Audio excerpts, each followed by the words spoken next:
Podménasat, la voix de la recherche en action. Podménasat, la société en débat. Bonjour et bienvenue à toutes et à tous. Vous savez, l'autre jour, en marchant dans la rue, je me faisais une réflexion. Un acte aussi simple, aussi banal que marcher, eh bien, il n'est pas vécu de la même façon par tout le monde. L'espace public, en théorie, c'est le lieu de la liberté, de la rencontre. Mais en pratique, pour beaucoup de femmes, c'est un territoire à négocier en permanence. Un lieu où il faut être vigilante. Et c'est justement ce paradoxe qui est au cœur de notre analyse aujourd'hui. On va plonger dans une étude de terrain toute récente menée en 2025 par la Fondation Mansat. Le sujet, c'est cette relation complexe entre les femmes, l'espace public et les libertés individuelles au Maroc. Notre objectif, ce n'est pas juste de vous lister des pourcentages, c'est de comprendre ce que ces chiffres racontent, ce qu'ils nous disent des transformations de la société marocaine. Alors, on peut peut-être commencer par le constat brut, subir une forme de harcèlement dans la rue. Plus de la moitié. Ce n'est pas anecdotique, c'est une expérience majoritaire. Oui, et ce qui est crucial, c'est que l'étude ne s'arrête pas là. Elle met des mots très précis sur ce harcèlement. Ce n'est pas un concept vague. C'est concret. Très concret.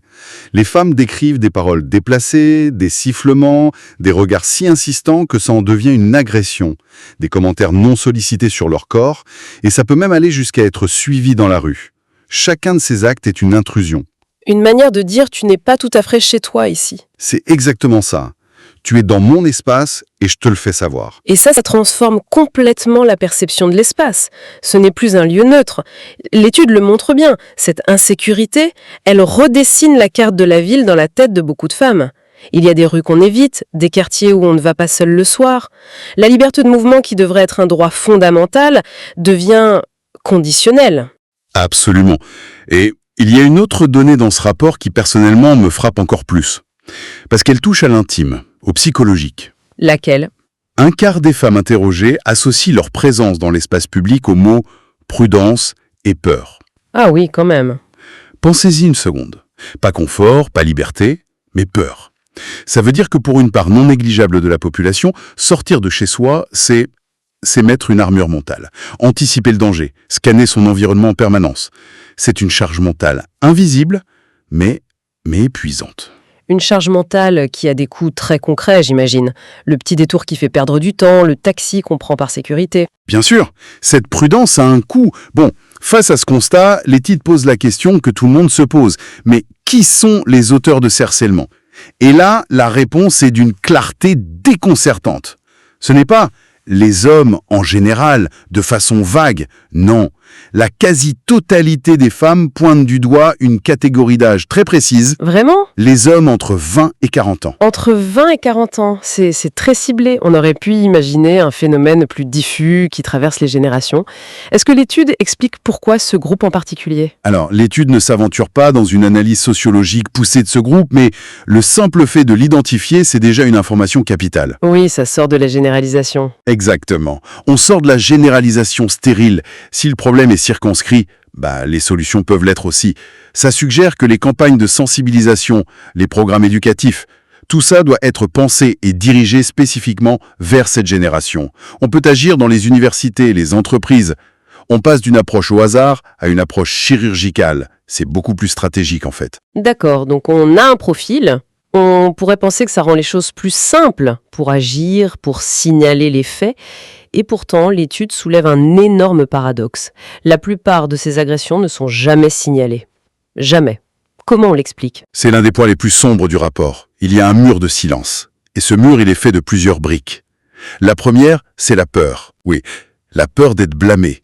Ce terrible mécanisme d'inversion de la culpabilité. Mais comment tu étais habillé ? Qu'est-ce que tu faisais dehors si tard ? La victime se retrouve sur le banc des accusés. C'est une double violence en fait. L'agression et ensuite le soupçon. Précisément. La deuxième brique, c'est la honte. Le sentiment d'avoir été sali, diminué. Et la troisième, qui est sans doute la plus inquiétante pour la société, c'est une sorte de fatalisme. L'idée que ça ne sert à rien. C'est ça. L'idée que porter plainte ne changera rien, que la parole ne sera pas prise au sérieux, que la procédure sera humiliante et qu'à la fin l'agresseur s'en sortira. Ce qui révèle un problème bien plus profond que le harcèlement lui-même. Ça témoigne d'une rupture de confiance dans les institutions. C'est exactement le point. Si les victimes sont convaincues d'avance que le système ne les protégera pas, elles ne l'activent pas. Et si elles ne l'activent pas, le système ne peut pas s'améliorer. C'est un cercle vicieux qui renforce l'impunité. Et pour briser ce cercle, il faut en comprendre les racines. L'étude va justement plus loin. Elle pose une question assez délicate. Qu'est-ce qui, au fond, pèse le plus sur la liberté des femmes? Est-ce que la religion, la loi ou autre chose? Et la réponse des femmes est fascinante. Vraiment. Ah oui! Elles ne citent en premier ni la religion, ni la loi. Le principal obstacle, selon elles, ce sont les traditions et les représentations sociales. Le poids du regard de la société, en somme. C'est ça. Mais qu'est-ce que ça veut dire concrètement? Ça peut paraître abstrait, représentation sociale. Justement, qu'est-ce que ça recouvre? En fait, c'est très concret. L'étude parle d'une sorte de scénario non écrit. Un scénario non écrit. Oui, un ensemble de règles invisibles que tout le monde connaît et que les femmes doivent gérer en permanence. Ce scénario dicte la tenue jugée convenable, la manière de parler, de rire, les lieux qu'il est acceptable de fréquenter. Les horaires de sortie. Voilà. Aucune loi n'interdit à une femme de s'asseoir seule à un café à 22h, mais ce scénario social fait que beaucoup ne le feront pas, pour éviter les jugements, les ennuis. C'est une forme de contrôle social bien plus puissante que la loi, parce qu'elle est intériorisée. C'est un tableau assez lourd. On a l'impression d'un système de contraintes qui pèse sur chaque décision. Mais heureusement, le rapport ne s'arrête pas là. Il montre que les femmes ne sont pas juste des victimes passives. Non, loin de là. Et c'est la partie la plus porteuse d'espoir de l'étude. Elles mettent en lumière ce qu'on pourrait appeler des stratégies de résistance du quotidien. Les femmes ne subissent pas, elles se défendent. Elles défendent et elles revendiquent leur place. Par exemple, par le vêtement. Choisir de porter ce qu'on veut, non pas par provocation, mais simplement par désir personnel, eh bien ça devient un acte politique. Un refus de se plier à ce fameux scénario non écrit. La mobilité aussi est décrite comme une forme de résistance. Exactement. Le simple fait de se déplacer pour aller travailler, pour ses études, c'est une manière d'occuper le terrain, de normaliser sa présence partout, à toute heure. Chaque femme qui prend le bus tard le soir pour rentrer du travail, elle contribue à banaliser cette image. Et puis il y a la confrontation plus directe. Ça m'intrigue. On imagine souvent que la meilleure réaction, c'est la fuite. Pas nécessairement une confrontation violente. L'étude parle de confrontation calme et ferme. Ça peut être simplement de ne pas baisser les yeux, de regarder l'harceleur droit dans les yeux. Lui signifier « je t'ai vu ». Voilà, ou de répondre non ou arrêter d'une voix posée. Ces gestes, ils brisent la dynamique de pouvoir. L'harceleur s'attend à une victime intimidée et il se retrouve face à une personne qui refuse ce rôle. Ce que tout ça révèle, et c'est très net chez les jeunes générations, c'est une confiance en soi qui grandit. Et cette confiance en soi qui grandit, ça mène à une autre conclusion majeure de l'étude qui est peut-être la plus importante socialement. Ce débat sur les libertés individuelles n'est plus réservé à une petite élite. C'est un point fondamental. L'étude montre que des femmes de tous les milieux, de toutes les régions, qu'elles soient en ville ou à la campagne, de tous les âges, elles se sont appropriées cette question. Ce n'est plus un débat abstrait ? Non, plus du tout. C'est devenu une revendication très concrète, liée à ce que l'étude appelle la dignité quotidienne. Le droit de marcher dans la rue sans avoir peur, de s'habiller comme on veut. C'est perçu comme une condition de base pour une vie digne. Alors, si on essaie de synthétiser un peu, quelle est la grande leçon, la conclusion principale que tire la Fondation Mansat de tout ce travail ? La conclusion centrale, c'est qu'il n'y a pas de solution miracle. Il n'y a pas de baguette magique. Pour construire un espace public sûr pour tout le monde, on ne peut pas se contenter de voter une loi. Il faut une approche systémique. Agir sur plusieurs fronts en même temps ? Exactement. L'étude identifie 3 piliers qui doivent être construits en même temps, parce qu'ils se soutiennent les uns les autres. Et quels sont ces 3 piliers ? Le premier, sans surprise, c'est l'éducation. Tout part de là. Dès le plus jeune âge, à l'école, dans la famille, éduquer au respect, à l'égalité. Déconstruire les stéréotypes. Voilà. Le deuxième pilier, c'est de changer les représentations sociales. Ce fameux scénario non écrit. Et ça passe par les médias, le cinéma, la musique. Il faut activement promouvoir des images de femmes libres, légitimes, dans l'espace public. Et enfin, le troisième pilier, la justice et la protection, c'est de renforcer les mécanismes de protection et de justice.